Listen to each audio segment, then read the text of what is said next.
Good evening, I'm Brittany Ramsey. Thanks very much for being with us. Two more Roseau residents have died of COVID-19, bringing the total number of deaths at the care home to 19 since the facility-wide outbreak was declared more than 6 weeks ago. 21 people total have now died in the Thunder Bay district since the pandemic began. There are still 28 active cases at Roseview, 21 residents and 7 staff members. Meanwhile, the health unit announced 5 new cases today, all from the Thunder Bay area. 3 were contracted through close contact, and the exposure source for the other 2 has yet to be determined. That brings the total number of infections to 585. The number of active has dropped to 68. That's the lowest total in more than a month. And there is now 1 COVID patient in hospital for the first time in more than 2 weeks, but that person is not in the ICU. Meanwhile, Mayor Bill Morrow says he's happy that vaccines are being administered at the regional hospital, but says it's unfortunate that Thunder Bay's case totals warrant it. The Health Sciences Center was one of the first hospitals in the province to receive doses of the Pfizer vaccine. About 300 local long-term care workers had received the vaccination as of Wednesday afternoon. Morrow and other members of Thunder Bay's Municipal Emergency Control Group met yesterday to discuss vaccine rollout. It's a good news, bad news story. The fact that we were in the orange designation is the reason we did receive some of that first small batch of vaccine. Many municipalities across the province and in health district units received none because their numbers are lower than ours. And so the fact that we received some is good, obviously, but it's unfortunate that we needed it. The hospital is now running low on its initial vaccine supply that arrived early last week. More doses are expected to come into the city in mid to late January. Ontario has once again smashed its previous record for new daily cases with more than 3,300 infections announced today. It's the first time the province has crossed the 3,000 mark. The previous high of more than 2,900 came just yesterday. Provincial health officials have indicated there's some evidence that Christmas shopping may account for the rise. Toronto Public Health also says that 20% of people who tested positive reported gathering in a private home with people outside of their households. 3 days after news broke of his extended holiday in the Caribbean, Rod Phillips is out as Ontario's finance minister. He resigned this morning, despite the premier knowing for weeks that he was down south. Heather Wright reports. Fresh off a flight from St. Bart's, Rod Phillips faced the cameras at Toronto's Pearson Airport. Good morning. I wanted to take this opportunity to again unreservedly apologize. Apologizing for his 18-day holiday in the Caribbean, a trip Ontario's finance minister took despite repeated recommendations from his own government urging people to stay home. When his plane landed, Phillips was still Ontario's finance minister, a job he hoped to keep. I think I can still make an important contribution, but finally that's part of the discussion I'm sure I'll have with the Premier, and appropriately it's up to the Premier. But just hours later, after that conversation, Phillips' tenure in Doug Ford's cabinet was up. I have accepted his resignation as Ontario's Minister of Finance, the Premier said in a statement. At a time when the people of Ontario have sacrificed so much, today's resignation is a demonstration that our government takes seriously our obligation to hold ourselves to a higher standard. The Rod Phillips spectacle or scandal is just the latest example in a long line of problems that we've seen coming from this government. I think we all want to get through the second wave safely and be healthy.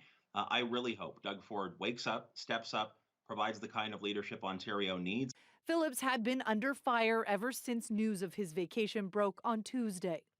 Now, I know that this Christmas is a bit different. Much of that anger stemming not only from the trip itself, but from videos and social media posts which appeared to show him at home and in his riding. He says his intention was not to deceive anyone, but that much of his social media content is pre-planned and pre-recorded. Merry Christmas. I understand in the circumstances why it seemed insincere, and I apologize for that, but it was not the intention. Phillips now begins his mandatory 14-day quarantine. Meanwhile, Ontario has recorded a record number of new cases today, with many hoping the focus returns to issues like flattening the curve and distributing the vaccines. Heather Wright, CTV News, Toronto. New Year's is usually a time for reflection and attempts to improve ourselves and the world around us. The difficult times of 2020 are being reflected in many people's New Year's resolutions, including those from our elected officials. We asked the mayor, as well as Thunder Bay's MPPs and MPs, about their resolutions for 2021. My New Year's resolution is to stay strong, wear a mask, practice social distancing and washing our hands and maintaining a positive attitude that we're going to work through this and assist people who are struggling. You know, I've been getting asked this question for almost 20 years now. You know, what do I want? What's my resolution? I've never been one to make a New Year's resolution. My focus is always just remain as healthy as I can, get some exercise in on a daily basis if possible, and find some time to spend with your family and your friends. And I always try and read a couple of books over the Christmas season that is not related to city business. I went to a talk by the Dalai Lama like 30 years ago. I can't believe he's still alive. But the Dalai Lama said the golden virtue is patience. And I believe that's true. And to just be more patient in life, I think is important. And I'm not as patient as I ought to be. Ask my wife, ask my kids. But my real resolution probably is to focus my energies on making sure that as many people as possible in Northwestern Ontario, Thunder Bay and all of Northwestern Ontario have access to the COVID-19 vaccine. I think that's such a clear need for all of us, and I want to be sure that we are being given proper consideration in terms of getting the vaccine to us. I'm sure our health minister will be doing everything she can to do exactly the same thing, but I think that's what I really want to focus on. My New Year's resolution is to try and maintain optimism and try and maintain a positive attitude while we go through this very difficult time as a country. There are so many sad and horrible stories. Canadians are making sacrifices like never before. People are losing loved ones, including in our own community. I've spoken with family members from people in, for example, Roseview Manor.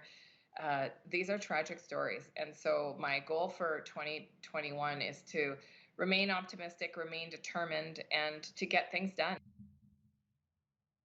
A 25-year-old Brampton man is dead following a two-vehicle collision on the Trans-Canada Highway near Pearl yesterday afternoon.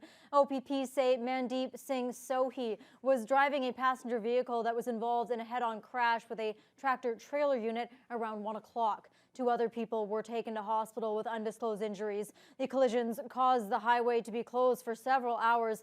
Police continue to investigate, and any eyewitnesses are asked to contact the OPP. Meanwhile, the Fort William detachment of the Anishinaabe Police Service is asking the public for help in locating a wanted man. 45-year-old Mark Boucher of the Fort William First Nation is wanted in connection with an alleged assault with a weapon that occurred on Christmas Day. The victim was struck with a pipe and was treated in hospital before being released. Boucher is described as an Indigenous male, 6 feet tall and weighing 205 pounds. He has light brown hair and green eyes. Anyone who has seen him or knows of his whereabouts should contact the Anishinaabe Police Service through their Provincial Communications Center or call Crime Stoppers. And a Thunder Bay man has been arrested after a vehicle rollover that ended with an assault of a police officer. The incident took place on Highway 1117 in Dorian around 2 o'clock yesterday morning. OPP determined the 22-year-old had actually stolen the vehicle he was driving and was impaired by drugs. Police say the man then assaulted the arresting officer, adding to his charges of driving under the influence and possession of stolen property. With the pandemic limiting the activities available for the general public, local snowmobile outlets are finding their shelves emptier than ever due to increased demand. Local storefronts are experiencing anywhere from a 50 to 80% increase in sales. And as Avery McRae reports, suppliers are struggling to keep up. Both Intercity Power Sports and J&J Sports aren't feeling the financial impacts of the pandemic. In fact, it's exactly the opposite. The snowmobile retailers find themselves busier than ever with everything including helmets flying off the shelves quicker than ever before. Jay Rutland is a salesperson at J&J Sports and says in his time with the business, he has never seen such high demand heading into a season. It's crazy. We've never seen it like this before, at least not this early in the season. You know, we've just barely gotten snow, and for probably the last 6 weeks, it's been just phone ringing constantly and sleds just flying out of here.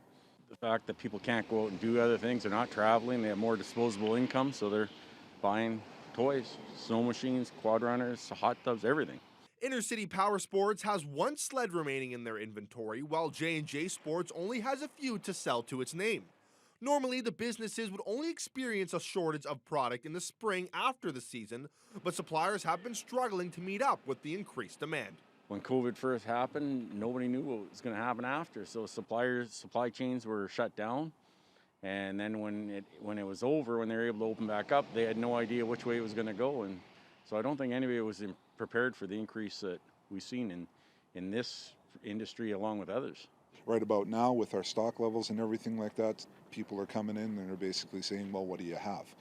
So it's not really a pick and choose type of thing anymore. It's because we're so, we're taking whatever our suppliers can give us and we're turning around and selling it. There's a lot of demand even for the used stock.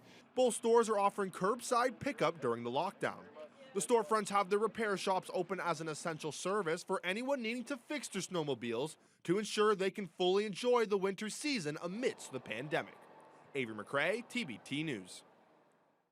The Fort William First Nation will light up the night sky tonight to end 2020 with a fireworks display set to take place atop Mount McKay. It's the second time this year the First Nation has set off fireworks from the Mount McKay lookout following a similar display on Canada Day. Community members banded together to raise nearly $3,000 for the nighttime spectacle, which should be visible across the city's south side. Chief Peter Collins says they want to end this difficult year on a high note, and the show is being dedicated to frontline workers as a thank you for all they've done in 2020. We're going to continue to work hard to make sure that we don't forget the frontline people, our frontline people here at Fort William that work tirelessly to keep our community safe. To the people in the hospitals, our police force, our ambulance drivers, and our firemen that continuously put their life on the line for us and keep our community safe and healthy. So that's what it's all about tonight. The fireworks display will take place starting at 10 o'clock, just a couple hours before 2021 arrives. Very exciting. Good stuff.